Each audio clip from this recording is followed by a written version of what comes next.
Meet Caroline Wairimu, a creative mind turning passion into purpose. From sketching ideas on paper to crafting elegant handbags, she's redefining Kenyan's fashion scene, one stitch at a time. My name is Caroline Wairimu. I'm a creative and very passionate person about turning my ideas into real objects. I'm also very big on independence and women empowerment, hence the pull towards my craft business, and also teaching people how to do the same things that I do, sharing the skills that I have. I sort of believe that this is part of my purpose in life. It all started with a simple idea to create unique, handcrafted bags that celebrate Kenyan style and creativity. What began as a small project has grown into a fashion brand, making waves among young trendsetters. I'm a creative entrepreneur and a designer, and also the founder and CEO of Empress Crafts Company. We specialize in handcrafted bags that are uniquely made and meticulously made from eco-friendly yarn, plastic canvas, and among other accessories like locks, chains, carefully selected accessories. We also deal in knitwear, machine-made knitwear like sweaters, cardigans, muffins, blankets, school sweaters, commercial sweaters for the whole family, full sets, branded sweaters for companies. And apart from creating stuff, I'm also sort of a teacher, because I train people and empower people with the skills that I have so that they can also be economically empowered. Behind every stitch and every handbag lies a story, one that began long before the brand was born. I think it's just a passion that developed over time. I've always been sort of a crafty person, so once I see something, I want to know, how was this done?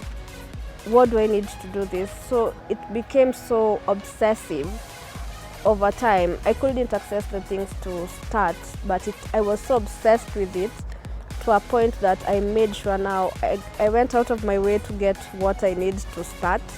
So once I started, it was like there's no going back. Yeah.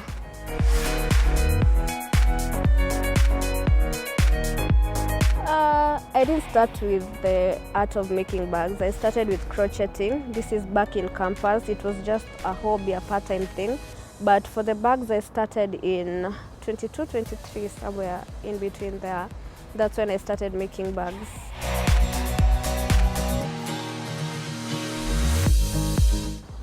First of all, the most important thing to know, these are not bags that you're going to get anywhere. You're not going to get these bags in just any stores. They are handcrafted, they are from scratch. We make them with our own hands. Another thing is the yarn that we use is eco-friendly. We are careful about the environment, of course. Meaning that the yarns, let's say the production of the yarns is eco-friendly, like it does not affect the environment. And the usage of the yarn, of course, when you're using the yarn, there is some remains that will remain. These are yarns that you can throw in your garden. Nothing is going to happen to the environment. I believe style should be personal. It's what you want, how you feel about yourself. Like, do you think you like this particular color? Let's do a bag in that color. Do you want a bag for this event? Let's do a bag in that color. Let's knit you a sweater that is going to match the outfit you're wearing for this particular event. That is how the speciality comes in. From bold, vibrant designs inspired by African prints to minimalist pieces that redefine elegance, Caroline's collections are a true brand of tradition and modern flair. I've never counted the designs. You know, this is art, and what happens when it comes to art is that an idea hits you like from anywhere. You could be sleeping and you wake up in the middle of the night and you're like, oh, I have this idea. I want to try it. I want to see how it turns out in a bag. And you can't even sleep anymore. You just wake up and actualize the idea. So I wouldn't say I have a certain number of designs. Most of the time, I don't even realize that this bag is my original design. Yeah, like recently my aunt was telling me, I want bags that are original design and I want this specific bag. And I was like, oh yeah, That's my original design. I didn't even notice it was, because it's an art. I'm not doing it like I'm keeping track of everything. It's an expression of what I think, what I feel, the ideas that come to my head. So I can't say I have a specific number of designs for the bags, but I have like collections. Like I have an African collection where we do bags that are African inspired. Some of them have the African map, some of them have the animals that we find in Africa. Then we have like exclusive bags, exclusive designs that are very expensive.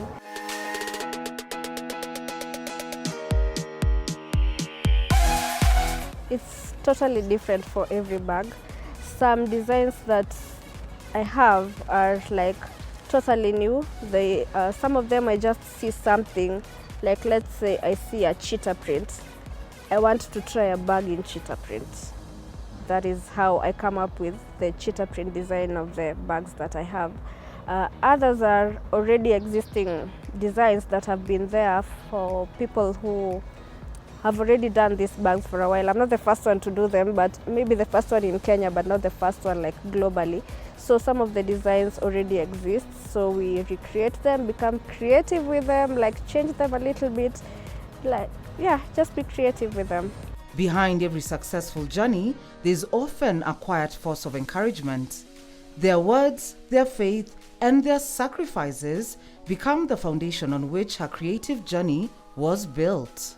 My mom always says I was a very inquisitive child. I was this kind of child who would ask questions everywhere about anything, about anyone. I wouldn't keep quiet. She had to beg me sometimes to keep quiet if we are in places that we need to keep quiet. I also think I was very courageous. I was not scared of anyone or anything. I have this memory of myself from when I was like 4. I remember I used to go to the front of the church. I don't know, is it called the pulpit or the altar? Like there where the church elders are sitting. And it would happen like over and over again. And my mom would come pick me, take me back to the seat, and I would go back there. And my mom would say that, like, I am not scared. And even the people would say like, just let her be, just let her be. So I've always been a person who wants to know more about what is going on. Like, I'm very curious about my environment and everything. As a child, we've also moved a lot, but I was always a smart kid, always topping in class. And I think I was a born leader because I started getting like leadership roles from a very young age. And even at home with my little friends, my gang of friends, yeah, I think I was a born leader.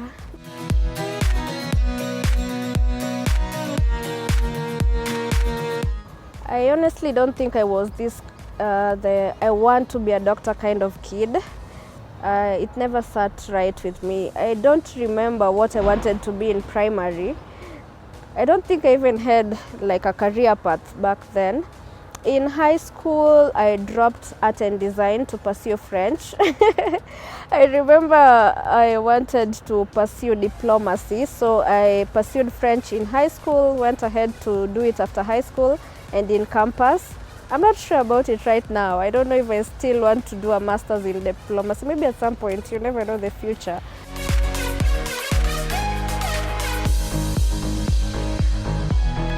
Luckily, niko na very open-minded parents. So like I'm saying, when things are working, when things are good, they're very supportive. And I think generally they are supportive because you meet people and they already know what you're doing, but they are like, they are age mates and like, oh, your mom told me you do this, your dad told me you do this. So I know they talk about me and they are proud of what I do. But if tables turn and now I am feeling frustrated, I am sad, I'm telling them the way business is not working, my art is not going the way I want, they always remind me like, you should get a job, make this a side hustle and get a secure job for yourself.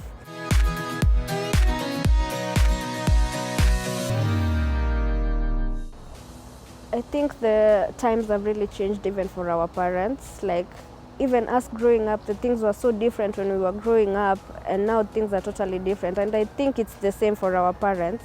So first of all, I would advise the kids to be like, take your parents slow. They maybe do not understand what you're trying to tell them, what you're trying to do.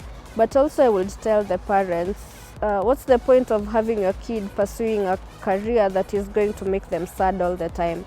You just wake up at 5 a.m., go to the office, work for someone, go back home, and you're sad. What's the point? If you know your kid is interested in doing something else, just maybe give them a chance. Just let them pursue what they are doing.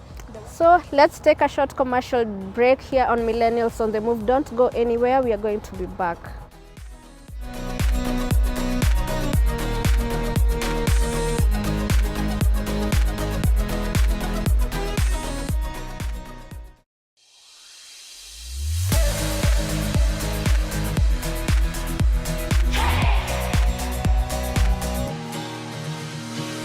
Welcome back. This is Millennial on the Move, and we are continuing with my story. My name is Caroline Wairimo, an entrepreneur and a creative designer. Behind the glamour and creativity of every successful brand lies a story of struggle, long nights, tough decisions, and moments of doubt. I wouldn't say I have a lot of challenges as a brand, but honestly, there are clients who expect you to deliver the world while they are willing to offer a country. So that cannot work. So that becomes a challenge. And as they say, the client is always right, but I can tell it's not always right. And again, I think, like, I don't want to say in Kenya, but for most people, it is easier for someone to go and buy for a fake bag from a well-known brand, like let's say I don't want to mention names, but a fake bag from a certain huge brand, than coming and buying an original, authentic bag made in Kenya. So that's a great challenge, because you'll tell someone this bag is 4,500, it's handcrafted, it's made from scratch, it's made from eco-friendly materials, it's made from canvas, which is recycled from plastic bottles and stuff like that. But they will be like, 4,500, I can get a handbag for 2,000, but which handbag are you getting? Is it going to last you 50 years? No, it's not going to.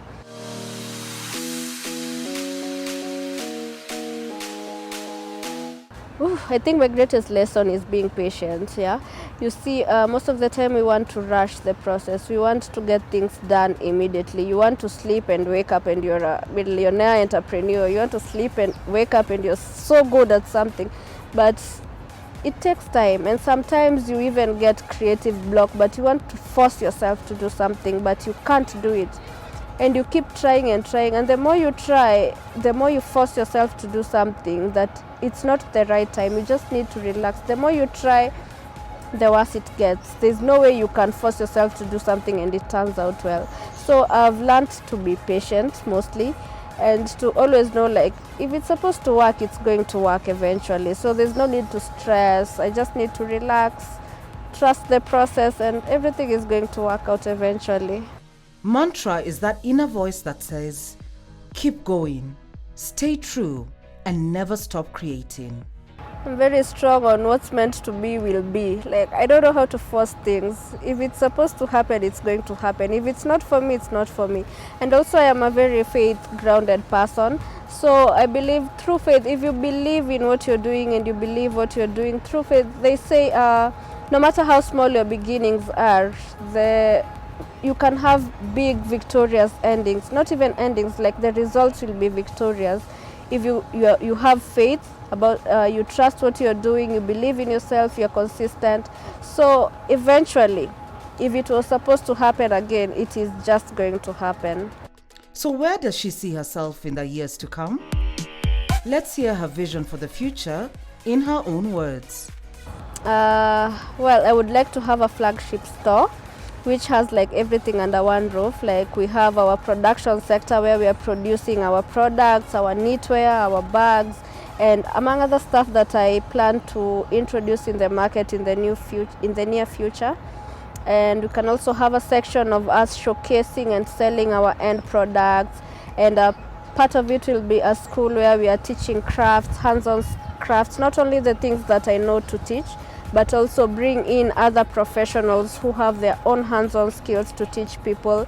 And I hope by that time, like even our TVETs, our institutions, our schools, they will have these hands-on skills more and more in their schools, and more people can get to learn from these things and become economically empowered from them.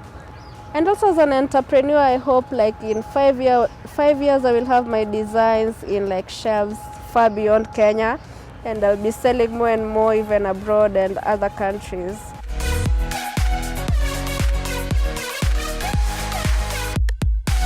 I think the greatest setbacks for Gen Zs and millennials in pursuing their dreams is fear.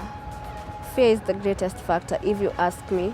The fear of what are people going to say, what are people going to think, the fear of failing, is this going to work, the fear of I am not ready for this, I'm not going to start now, I'll start another time. But I don't think there's a point where you reach and you feel like you're 100% ready. I don't think there's ever that point that you feel like you're completely ready. So I think maybe I would advise them to like just start. You never know what is going to happen. Just start, learn as you move. If you fall, you stand. There's no way something is just going to work out like that. You have to try, fail, try again, but you never know how it's going to work until you start. No dream is achieved alone. Behind every thriving brand, there's a team that shapes the vision, the workload, and the passion. Most of the time, if I have like wholesale orders, I bring in the people that I have already taught how to do the skill, because I know they are going to do it the same way I will do it within the same span of time, and they are going to do it as efficiently as I do it. So most of the time when I have wholesale orders, I delegate it to the people that I have already shared the skills with.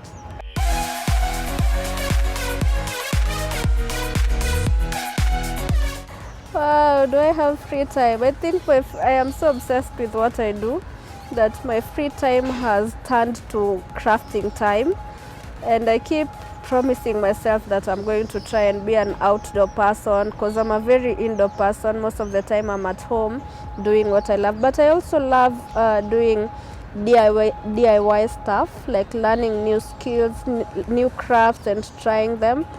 But I need to explore more. I need to go outside and see what is happening on the outside world. I will try. Even the most talented creators face moments when ideas seem to run dry. I've experienced creative block. I think the first time I experienced, the reason was a bit stupid, because I experienced it the first time because I had money. This was after a very big order, so I didn't feel like, I don't know if it was, you know, what you think is what you tell your mind, and your mind tells your body. So I felt like I don't need to work at that point. So it was like that, I wasn't working. But the second time was because I was feeling like I have to do some changes in my business and my strategies and everything. So I couldn't produce anything, and I tried to force myself so much. I really tried to force myself to work, to create something, but it doesn't work. It doesn't work like that. Whenever you have creative block, I think you should just wait. Just wait for it to pass. Just relax. Don't force it.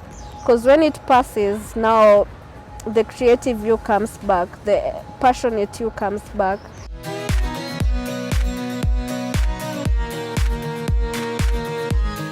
I have a schedule, so I know from this time to this time I'm producing, this time to this time I'm resting, this time to this time I'm producing while shooting content. Then I have a break to edit the content. Then in the afternoons, most of my classes are in the afternoon, so I know in the afternoon I have classes or I'm doing deliveries. I know which day I'm doing deliveries. So it's mostly about planning my time. I don't have a strict schedule like every Monday I'm supposed to be doing ABC, but they change from days to days. But I know in every day I have to shoot content, I have to post content, I have to do certain orders, I have to do a certain class. Yeah, so I have to plan my day in that way.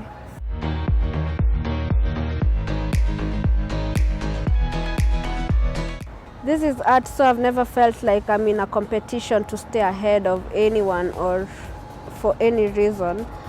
But the lucky thing for me is that the more I train, the more I get the chance to redo the patterns, and also to explore new patterns, so it keeps me sharp. Also, this is art and it hits you at any time.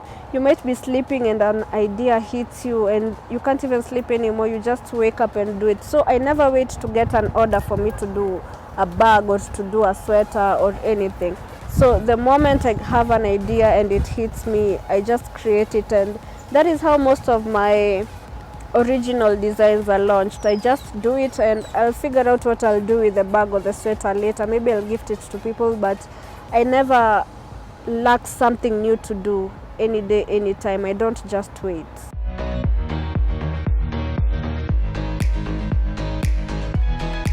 At Empress Crafts, we believe that style should be unique and personal. So everything we sell, everything we put out there is made with love, and it is customized for all our clients. On YouTube, if you want to try our tutorials, if you want to watch in details what it is that we do, check out our YouTube channel, Hooked by Empress. On TikTok, it's crafty_Empress, and on Facebook, you can find my works on my personal account, which is Wairimo_KE.